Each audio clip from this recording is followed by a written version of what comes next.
YouTube.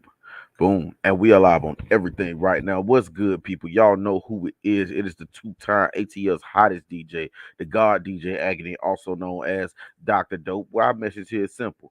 On the building. Yo, big shouts out to everybody that tuned in to the quick 30 last week. About top 10 rappers who are better,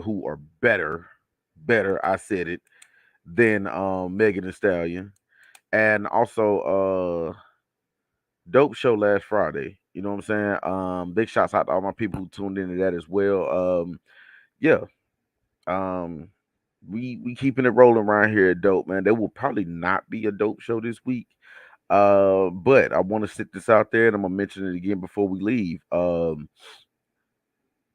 I want to do a part two to dope dating. If anybody remembers the first dope dating with, Jay Scott and Black Rachel. Is it Rachel or Raquel? I can't remember. But yeah, I want to do that again. Problem is, it's hard finding singles in Atlanta. Go figure. I know everybody claiming that, oh, I can't find nobody this, that, and the third. But then when you get to asking people about, hey, I got a single show, everybody ain't as single as they seem to be. But I digress. Not my business. However, if you know anybody single other single, don't have no otherwise on here. If you know anybody single, please send them to DJ Agony, man. Hit the DM on any one of these streaming platforms you're watching this in. On also in the what was I gonna say? It just threw me off. Speaking of, we done talked the man up. Big shouts out to the real J Scott in the building. Corey's Heavenly Cakes, man. Look, bunt cakes, pound cakes, mini bunts, and muffins. If you want them, he got them. Holla at him. Uh-oh. Oh man, I done found the site. Yo, hey, do not get lost after this show, man. Matter of fact, send me send me a DM right now, dude. Cause yeah, this should be fun.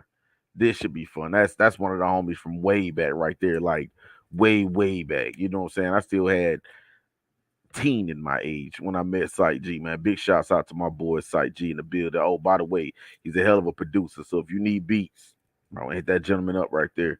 He get you covered like a rug, I promise you.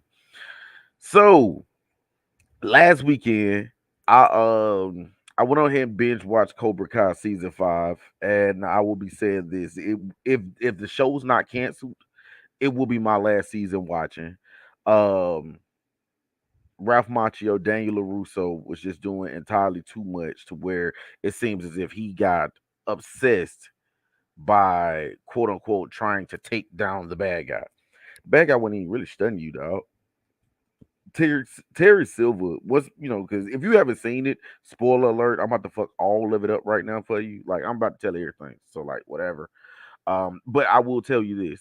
You really ain't missing nothing. If I tell you what happened, I'm slick doing you a favor. You're welcome. But nonetheless, Terry Silver was out there trying to get that money. That's all he was about, trying to get money. And Daniel's just on some, yeah, but he's gonna destroy the valley and Cooper Kai must be stopped. Cobra Kai ain't fucking with you. They beat you in a tournament, and then like a sore loser that Daniel LaRusso is, when they beat you in the tournament and you agreed to shut down your dojo, what do? Start your dojo back up because it's for the greater good. So the quick 30 tonight is top 10 movies where we would rather for the villain to win than the hero, because you got heroes out there like Daniel LaRusso. So jumping in at number 10. Now, this is a movie y'all often forget about. And looking at the hero in this movie, I see why. It's very easy to forget. However, the villain was fucking great. And that's Into Deep, the character of God, played by LL Cool J. Yo, he owned that movie. It's like, when they at the end, when the police come and he's about to get arrested, and he was like, "Yo, I got a $5,000 lawyer on retainer. We'll be out in the morning." Blah blah blah. It's like one of those things. Like, man, I can't wait till his lawyer come out. They gonna make it. They gonna win. Do you realize? Wait a minute. Why else is a fucking cop? Then next thing you know, he starts reading them his rights, and it's like, the coldest line. You ain't no cop, Jay Reed. You's a sellout. But I wanted LL to make it and get out of jail and just stand the third, but they had condemning testimony and evidence, so needs to say that didn't happen. Hopefully that character's out of jail now and they make it in too deep and he go find Jay Reed and fuck him up one time. That's not gonna happen either. But I digress. I digress. Number nine, and mind you, I didn't write these in any kind of order, y'all. So the order will probably be jumping around as I go, but that's all right. It's my list. It's my quick 30. But number nine, let's go into a video game. Now, we have had a history of bad video game movies. Any of my gamers out there, man, make sure y'all check in the chat and you know what I'm saying, tell them we have had an array of bad, very bad video game movies. So this was really no exception, but at the same time, this movie is really all about nostalgia. That is why you watch this movie. You watch it for the nostalgia. I got Robert Young in the building. What's going on with your shouter? But yeah, you watch this movie strictly for the nostalgia. And the villain I'm speaking of is Bison from the Street Fighter movie.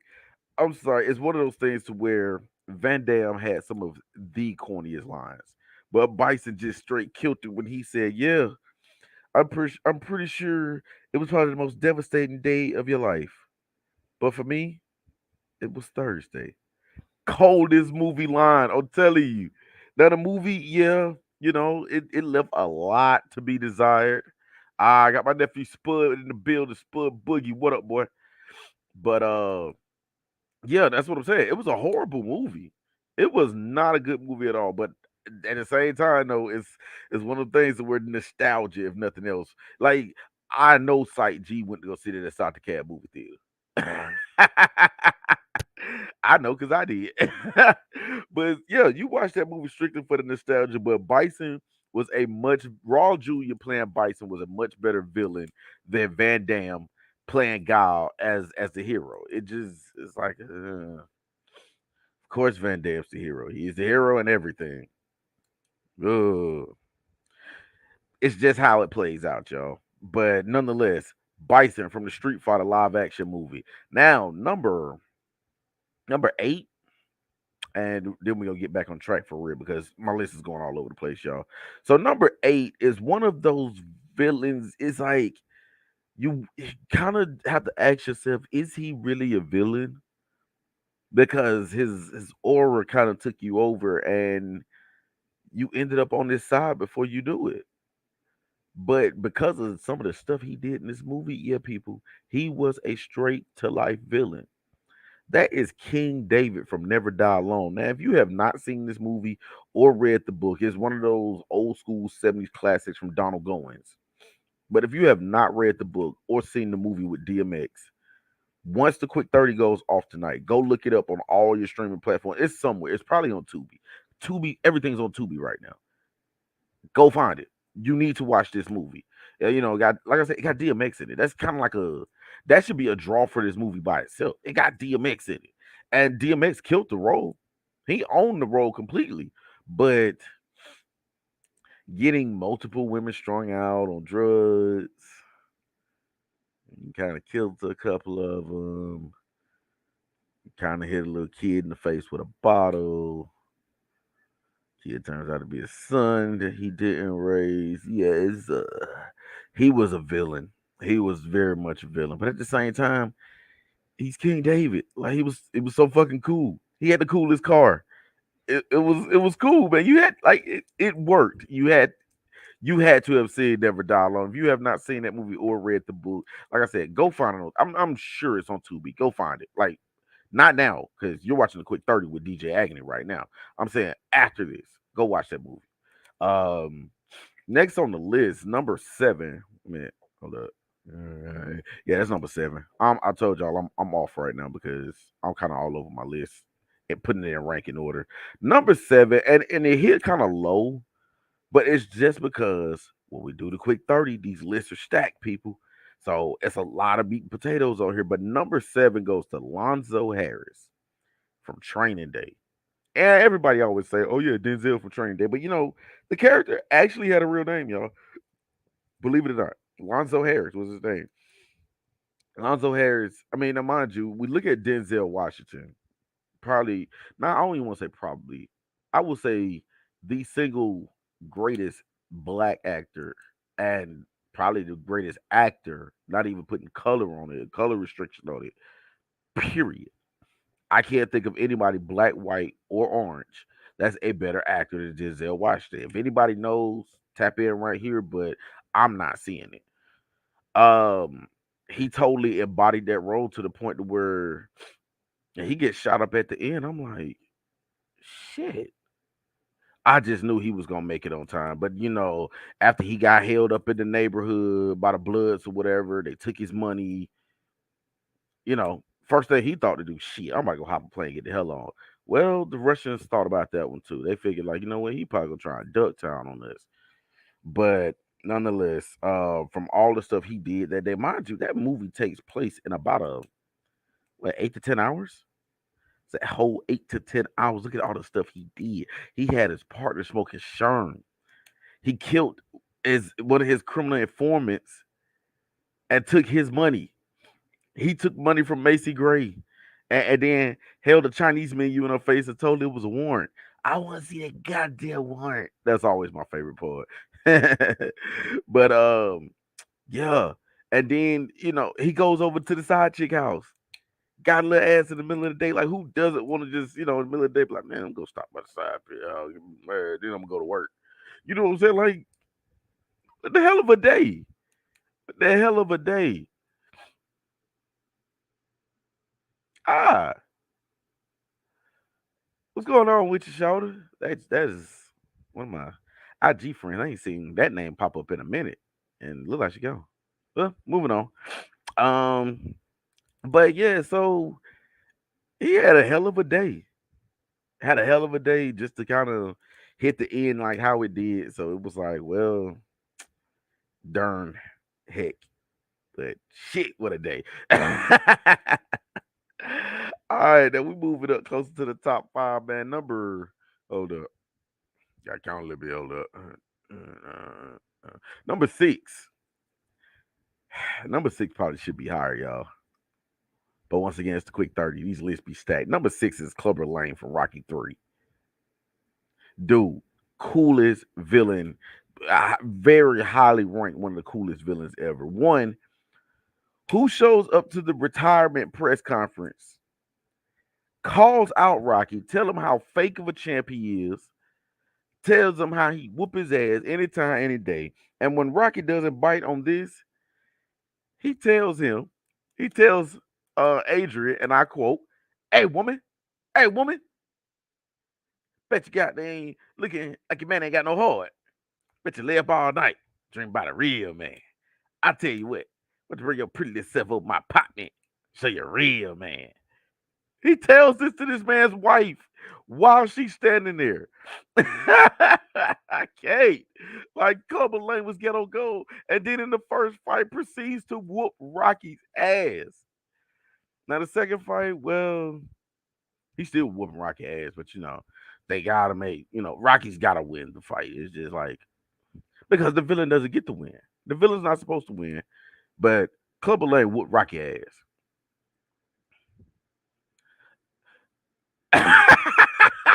Exactly. Jay Scott, he had the one-liners for your ass, man. I'm serious. he said, he said, what do you what do you anticipate for the night's fight? Pain. Yo, Clubber Lane, man, damn near number one for one-liners.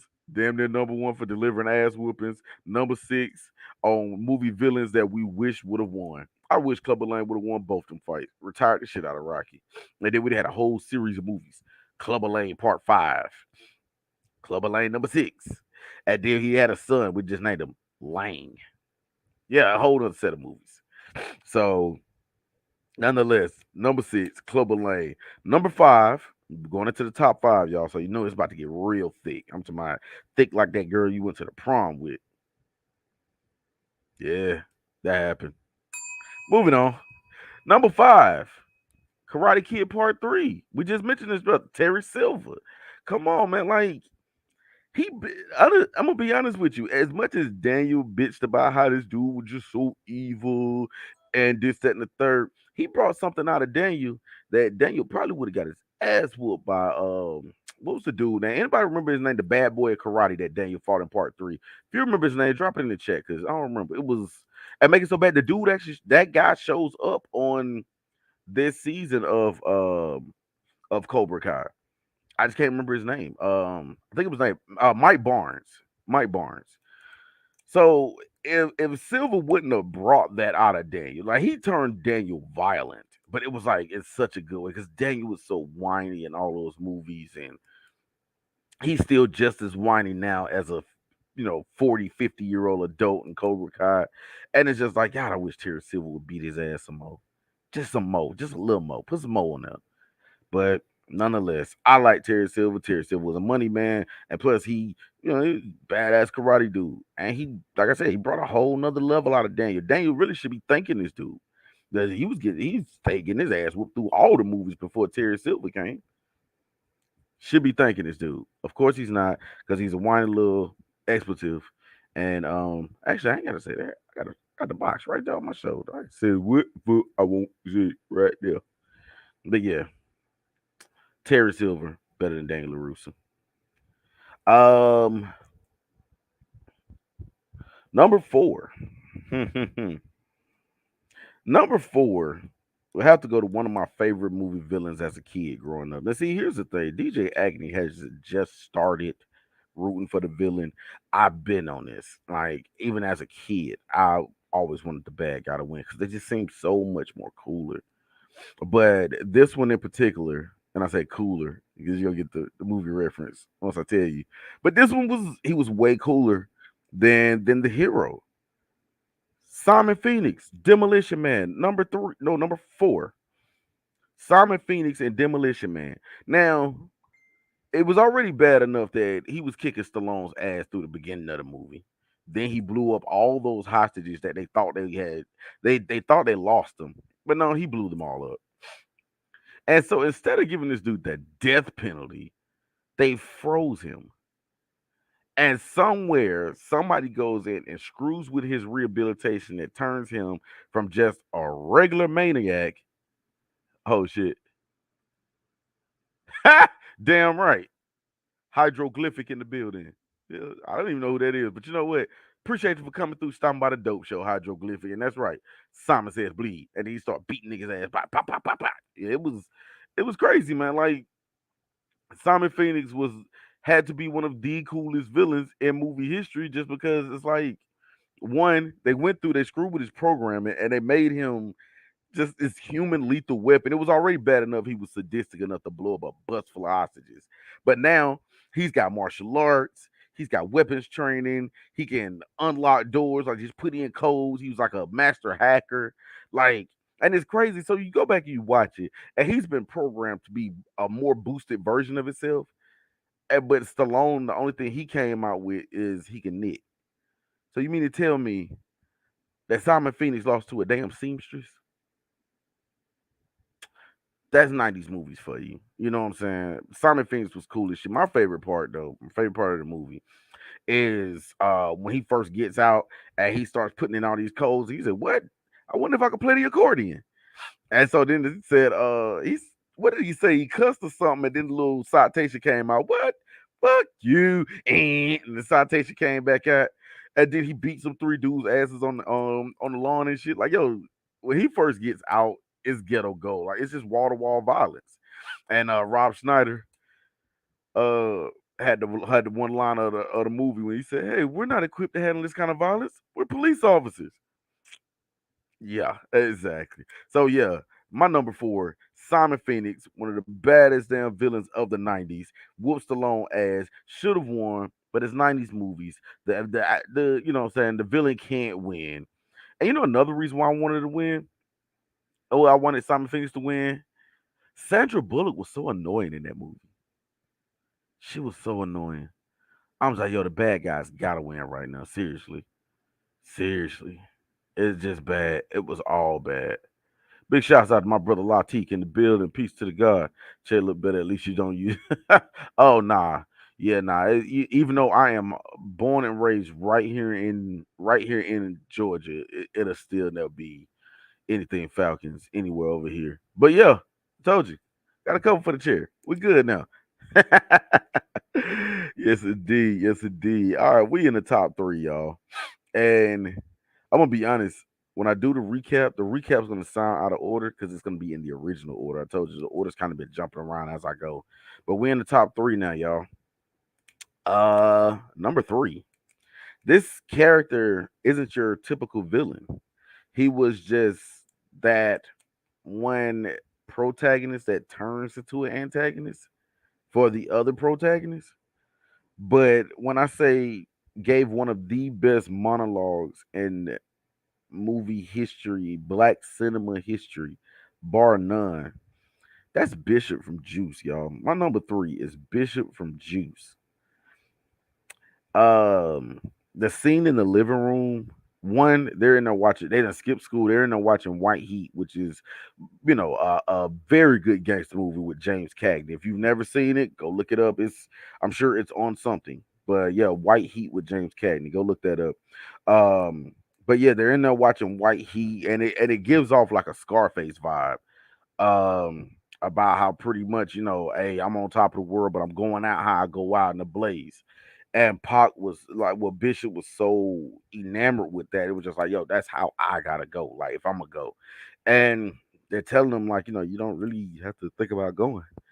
We could just be teenagers and be regular, but that wasn't enough for him. He wanted that juice, whether it be life or in death. And this, like I said, the scene in the living room where he goes in and it was talking about how you got to stand up and be willing to die if you want some juice. Gotta get the ground beneath your feet, the wind behind your back, and go out in a blaze if you have to. Otherwise, your life ain't shit. And I was just like, damn, Pac. Pac like really on that role, on that movie. It's hard watching anything with Pac in it nowadays because damn, it was so much wasted potential. So much wasted potential, man. Hydroglyphic just checked in. Yeah, Bishop. I'm telling you, Bishop had one liners out the ass in that movie. One liners out the ass. And it's just like I hated it when he died. I can't it was like one of those things. I hated it when Bishop died. I hated it when Pac died. It's just they were I can't even say the characters were synonymous, but damn Pac bodied that role. Pac bodied that role, y'all. Like to no end. Um, Jumping into my number two, and my number two switching around because my number one's just. But like I said, I just have to get these down sometimes, and sometimes the order might switch up in the middle. My number two is Bane from Dark Knight Rises. Now I know in the Dark Knight trilogy, everybody leans toward the Dark Knight with Heath Ledger playing the Joker. Nothing wrong with that one. I just felt Bane was a better villain, and I didn't think Bane got the proper send off as a villain should. Like literally, Bane is whooping Batman's ass from credit to credit, and then all of a sudden, yo, I got my brother in here. What up, boy? Big shouts out to and happy belated birthday. He finally got that under 21, took off his license, y'all. He a grown up now. So big shouts out to my older brother in the building, coming in to check in on this quick 30 and kick the goodness with your little brother. You know what I'm saying? Um, got my LF in the building. Big shouts out to my LF. What up, shouted? Nah, not the one with the Joker. Believe it or not, like I said, the one with Bane was the one that was my personal favorite out of those three. I mean, Bane is giving him the business through the whole movie. I'll tell my, and then the bad part is Bane is beating this dude up and quoting poetry to him at the same time. Like it was so cold, but then all of a sudden Catwoman rides in, hits him with a motorcycle, and no more Bane. It's like, wait a minute, that was it. That was it. Oh, of course you knew. Come on, big shouts out to Spud and Bill. Spud already know. Come on, man. Bane was gonna be on this list. Look, I already wasn't a fan of God, I can't remember the dude's name now. What was Batman's name? The dude that played Batman, the actor. Um, yeah, I keep wanting to call him the wrong name. I know what complain. Well, Bane was Bane really Mexican? Like, I mean, we've got so many other iterations of Bane to where it's like, they had the one where he was a Mexican. Christian Bale, that's his name. Christian Bale. Yeah, I couldn't stand Christian Bale as Batman. But Bane was Shakespeare. It was very Shakespearean. That was the beauty of it. That was the beauty of it. So mind you, you got a dude that's about what 6'6", a good solid 280, single digit body fat, beating the brakes off you and quoting poetry. It's ghetto gold. And then all of a sudden, here comes this motorcycle, and now Bane's landing on the Power Rebel, and that's the end. You gotta make it make sense for me, y'all. Bane shouldn't have lost that fight. But then again, there would be no more Dark Knight if Bane would have won. So there's that. So to go through the recap, and like I said, these are gonna be so out of order because I just kind of just wrote them as I thought of them and then put them in order as I went. So going in order, you got God from Into Deep, Lonzo Harris from Training Day, Clubber Lane from Rocky 3, Terry Silver from Karate Kid 3, King David from Never Die Alone, Bishop from Juice, Bane from Dark Knight Rising, Simon Phoenix from Demolition Man, and the number one movie villain who we liked better than the hero. Y'all should already know this. Y'all should already know this because y'all came out in droves to see this movie. People who have not picked up a Marvel comic in their life came out to this movie dressed like a scene out of Coming to America at the movie theater. It was people that actually thought Wakanda was a real place, y'all. Dead serious, thought Wakanda was a real place. However, most iconic movie villain ever, and big shots out in RIP to chat with Bozeman because he played a hell of a hero. Played a hell of a hero. Yeah, this is my favorite antagonist movie list. Played a hell of a hero. But Michael B. Jordan as Killmonger stole that movie. Killed it. Stole that movie completely. It was like at that point, it's like, yeah, we could see how T'Challa's gonna get his way out of that one, but who cares? What's Killmonger doing? You know what I'm saying? Like that's I was thoroughly upset when he opted to die at the end of that movie, man. Thoroughly upset because he owned that movie. I mean, you got to think you done crashed the royal court. These people calling you a traitor. Ah, a good one. Good one. I got Big Country 50 in there with the craziest profile pic ever. And yeah. But yeah, I mean Bolo Young in Bloodsport was a good one. That'd have been a great honorable mention. But nonetheless, Killmonger crashed the royal court. He blames them for his father getting killed. And then you are not heir to the throne. And he got paperwork and receipts to say he can, and he was supposed to have been the king a long time ago. By the way, hey auntie, greatest movie line ever, great dopest comeback ever, no doubt, man. But yeah, damn, I missed Bolo Young and wait a minute, we talking about Bolo Young in Bloodsport or Bolo Young in Enter the Dragon? Big Country, tap in and answer that for me. All right, brother. Good to see you in here. Check out the Quick 30 next Wednesday at 8. Same place, same time, right here. Peace. Yo, but yeah, my older brother came in kind of kicking with me. That's cool right there. I like when that happened. But yeah, yeah, so number one on the list is Killmonger. Like I said, Bolo Young is a great honorable mention. But like I said, are we talking about Enter the Dragon or are we talking about Bloodsport?